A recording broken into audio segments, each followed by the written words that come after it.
Welcome to the Retirement Captain Show.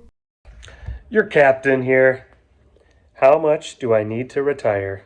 $100 billion.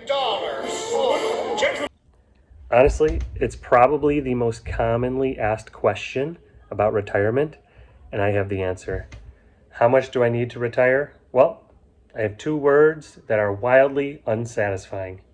It depends. Obviously, Kevin O'Leary's lifestyle is going to need many, many millions in savings. But how do I make money?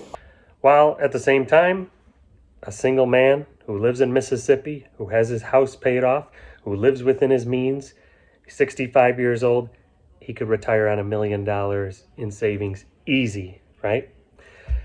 People used to say $1 million is the goal. $1 million. However, with inflation, $1 million in the year 2000 is equivalent to $1.8 million today. And that's a big difference.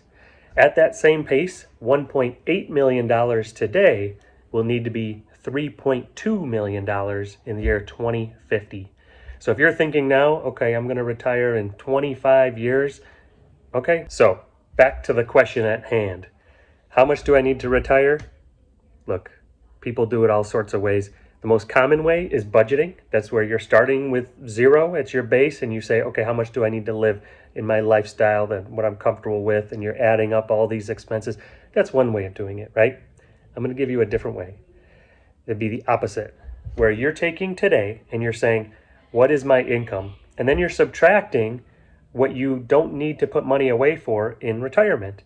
So that may be your 401k contribution. That may be your IRA's contributions. That may be if you have your house paid off. Or let's say you drive to work in the city every day. Okay, well, that's gas. How the hell do they know that I got gas? Might also be parking, things like that.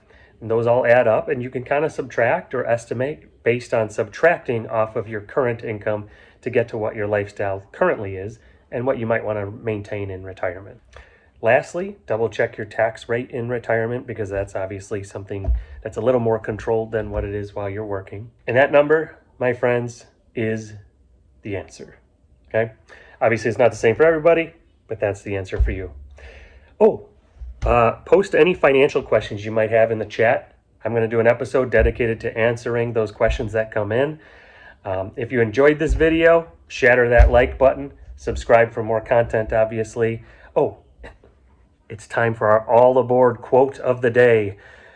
Somebody named Mr. Iavor once said, "The strongest storms make the best sailors." Anchors away.